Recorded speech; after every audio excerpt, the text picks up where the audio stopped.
We have seen transient response of RLC circuits, RC, RL, RLC, series parallel and all. How the circuit behaves when subjected to a DC input, either source free or a DC input. If you remember, we always used V, a DC input or a step input voltage, that we can say. What if this input to an RLC circuit, let's say this is your circuit. Up till now, we have used this plus minus and this is V. Okay, but what if this is an alternating source? We'll study only sinusoidal excitation.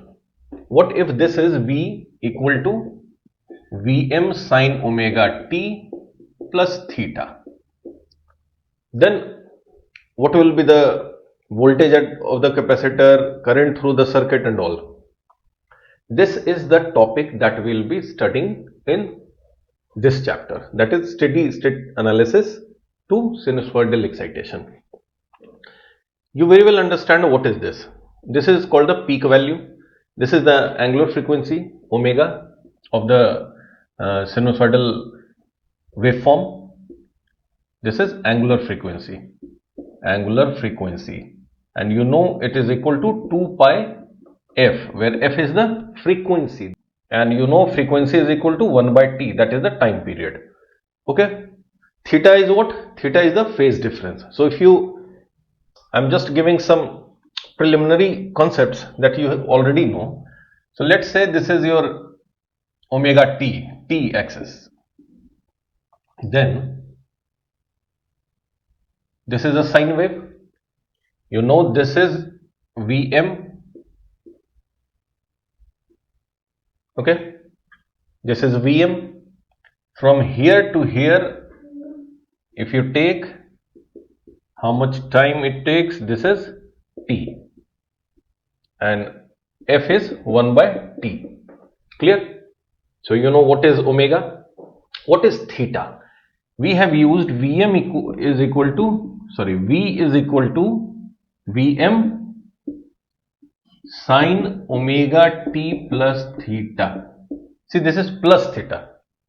That is, this peak is actually, this is your zero line, and this gap is theta. That is, it leads by theta. Clear? So the peak is not at x equal to 0. The peak is theta leading it. Clear? So you understand what is the meaning? So if you take another sine wave, that is Vm1, let's say, and sine omega t plus theta 1, or let's say minus theta 1. What is the meaning? This means you have a wave which has peak to this side. The peak will be here, theta, lagging. So here what you'll have peak at this point, that is from here to here. This is theta, this gap is theta. Okay, this gap is theta, and this will be Vm1. Now let's understand one quantity that is called RMS value. RMS current, RMS value. What is the meaning of RMS value? RMS or effective value, we also say effective value, RMS current or effective current. That is the DC equivalent. That is, if you say V is DC volt and you have a source like this now, V as Vm sine omega t and something. So what is the DC equivalent of it? So that is called the RMS value, root mean square value. So for example, let's say our current is Im sine omega t and plus some phase gap. This RMS value is defined, IRMS, as 1 by t is a time period, 0 to t, I square dt, and this root of this. this also under. So 1 by t 0 to t I square dt under root. We have squared it and taken the under root. This is called the RMS value, and this is the DC equivalent of voltage or current, whatever you are saying. So if you take RMS of this, that is a sinusoidal wave, you know the time period is 2 pi 0 to 2 pi I square, that is Im square sine square omega t plus theta into dt. Okay, so if you take this and then under root of this, what you will get finally is Im by root 2, that is peak value by root 2. Similarly, if this was voltage, then Vrms will be equal to Vm by root 2. Clear? This is the definition of RMS value. This is the value, that is, it is peak by root 2. You should keep this in mind. So if we have our voltage there was Vm sine omega t plus theta. Instead, we can write it like this also, root 2 into Vrms sine omega t plus theta for current and voltage both. So many a times what you will find, the source will be given like this, root 2 into some value and sine omega. This means this is the RMS value. Okay. Otherwise, if Vm is given, simply a value is given, like for example, let's say 10 sine 3t plus 45 degree. If this is given, then this is Vm. So if you want to take Vrms here, you'll have to do 10 by root 2 volts. Okay.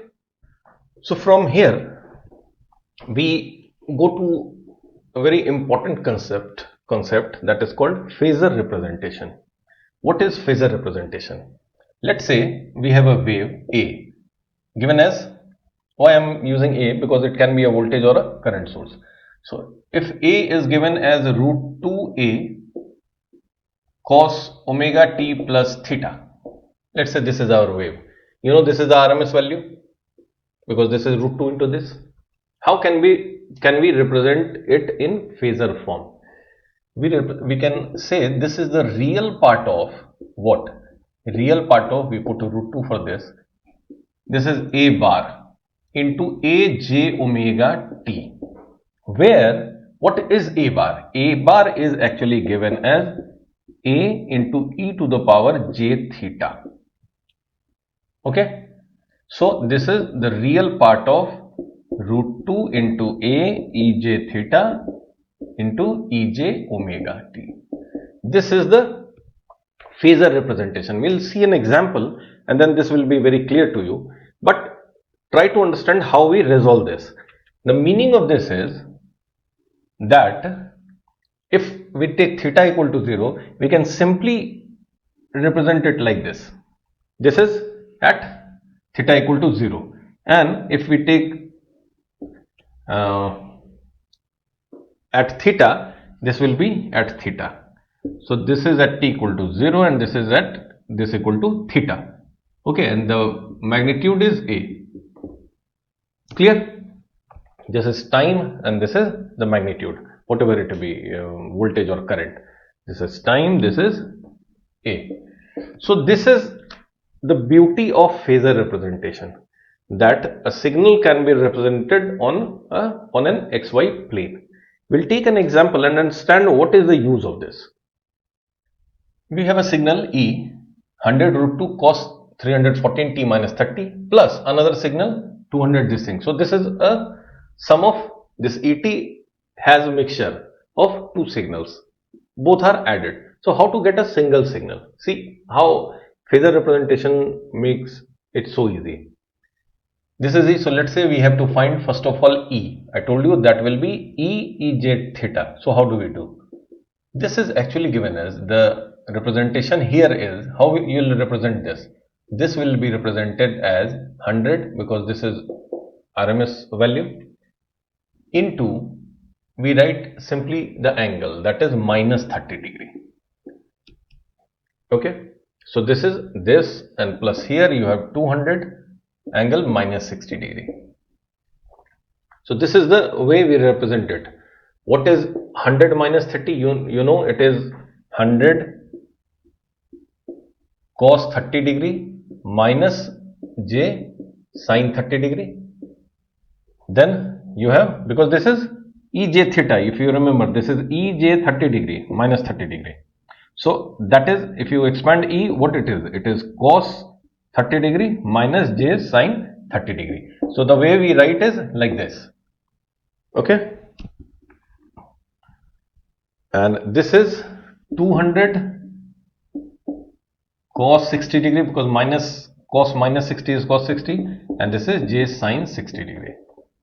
Now let's see what is the value of cos 30 and sin 30. So this comes to 86.6 minus j 50, and this will be 100 minus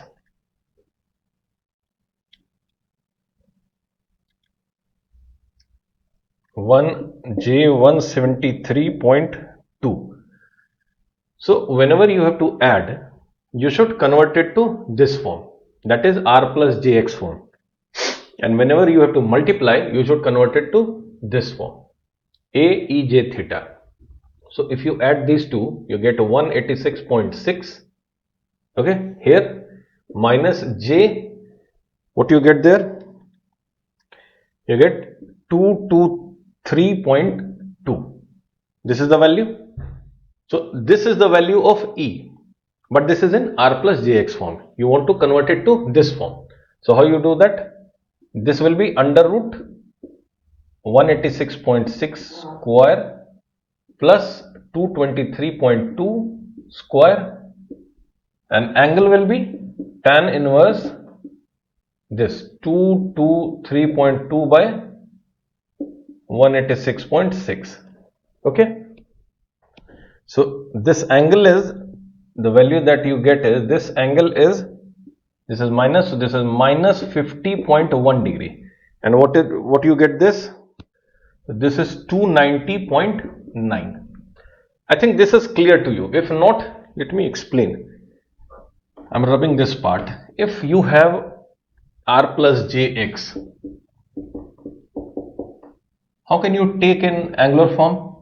It is under root, the modulus of this will be, if this is z, then modulus of z will be under root r square plus x square, and the angle theta will be tan inverse x by r. So that you can write this as z e to the power j theta. This is the representation. So this thing we did here, and we get E bar as 290.9 and this, and we know our angular frequency is this. So ET can be represented as, after this, ET can be written as your E bar. I'm writing for the first time, I'm writing like this, E bar cos 314t minus this angle 50.1 degree, or you can write it like this, 290.9 cos 314t minus 50.1. We'll have root 2 here because we were using the RMS value only. So this can be represented as E bar is 290. So 290.9 into root 2 cos 314t minus 50.1 degrees. So this is, if you add these two, you get this. So what we used phasor approach to get to the solution. Okay. Practice 2-3 questions and this will be very clear to you. After this, we'll enter into circuit analysis. If this voltage is applied to an RLC circuit, what will be the current or voltage across any particular component?